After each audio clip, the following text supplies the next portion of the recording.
Can you tell me what you were doing on a random Thursday 5 months ago? Or even more so, could you tell me who you saw on that random Thursday? My name is Patricia Rorrer. I am actually from North Carolina. I've been down for 26 years for a crime I did not commit. I've been fighting in the prison, in the court system for the entire time on the grounds of innocence.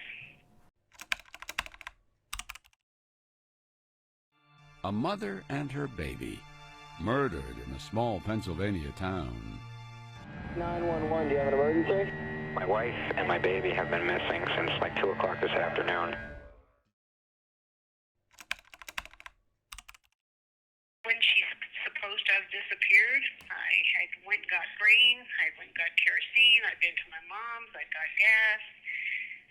Thursday nights is usually dance lessons. We go out to a nightclub, we go out for dance lessons first, and the club opens, and everybody else comes in.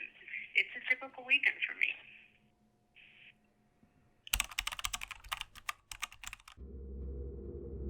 The victim was found with a hair in her hand, which was never tested, but it was stipulated by the prosecution that that hair did not belong to Joanne, the victim, or to Patty.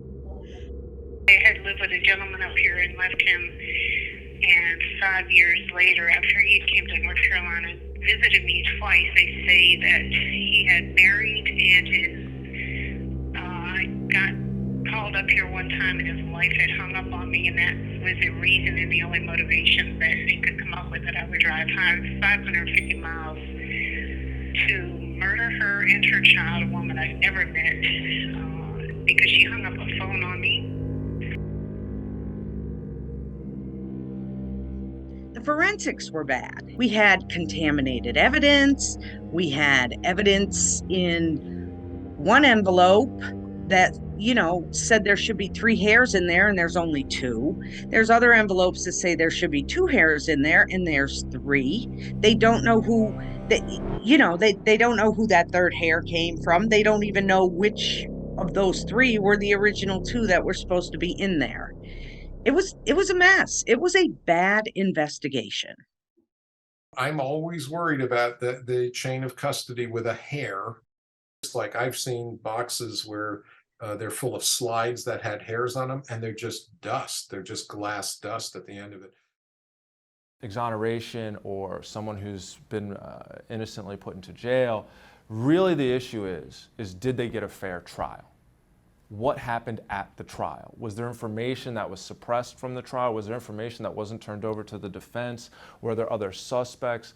What happened at the time of trial that may have been unfair? In McIntyre's closing argument, he made the comment that Patty's biological clock was ticking. So in other words, here's Andy, who, has this younger wife who just had a baby, and, Patty at the age of 30, her biological clock is ticking, and this is what got her so jealous.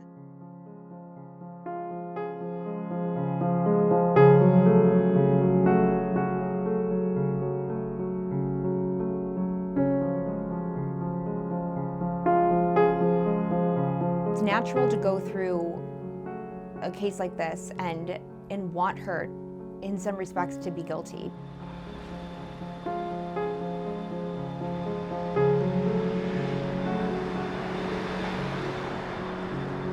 It's easier to swallow that this woman who has been in prison for decades, that she did it, and that justice was served, and that would kind of be a resolution that wouldn't be ideal. But if I found a piece of evidence that said, yes, Patty did it, it almost would have given me a peace of mind, because then you're not stuck with the thought that you're on one side of the bars and there's someone who is incarcerated who did nothing wrong and is serving, 2 life sentences for 2 crimes that she did not commit.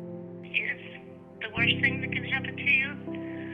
I had a 15-month-old daughter yanked out of my arms when I was arrested that I've not been able to raise. I've not seen her since she's 5 years old, and that is because I watched my mom have a stroke after I was convicted, have a heart attack afterwards, and then have a massive heart attack, which stopped them from being able to bring her across state lines. I know my stepdad died of lung cancer in my house, and I could not be there for him. And my last family member was my uncle to die of cancer also, and my pastor. So I've lost everything and everybody. And that's not even counting the horses and trailers and all that materialistic stuff. I've lost everything that you can imagine.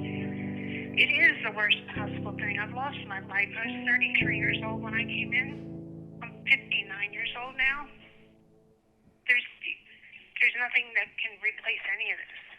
I think that there is a special kind of hatred for a woman who has been accused of crime, especially a violent crime, because it goes so much against our stereotypes about women. You know, one of the tropes that is prevalent in this case is the hysterical woman narrative. And so basically that is where a woman acts the way she does or chooses to do the things she does because she is driven by some irresistible impulse or emotional decision-making that she's unable to control. In Patty's case, it's so clear that this was what drove a lot of the prosecution and a lot of the, I guess, zeroing in on her as a suspect, where, well, couldn't conceivably have been anybody else. It had to be this woman that was so distraught over this man that she dated several years ago for a period of time that she would drive across multiple state lines and wait in the middle of the night to exact revenge so she could have him back. And that's just, you know, a convenient story to tell. When a woman is accused of a violent crime, there's this, like, it's a scandal, it's a shock. People kind of can't wrap their minds around it. And as a result, it ends up playing into people's fears and fantasies, and people become weirdly fixated on it. The motive is just so thin and so slight, like how, like a phone call that Patty was hung up on. She called the house, they hung up on her. That one moment would cause someone to snap and to become hysterical and decide to plot this murder. The way that it was depicted, that Patty was this jealous, conniving, stalkerish, sex-obsessed, boy-obsessed, would murder the girl who got in the way of the man, that is a stereotype that is rooted deeply in misogyny. I want you to keep in mind every time you sit in the jury box that everything you see and hear may not be the whole truth. If it can happen to her, it can really happen to anyone. Because if she's really not just a special kind of monster that we've all just assumed her to be, and she's actually not to blame for her own wrongful conviction, like, I thought I was safe, but no one's safe.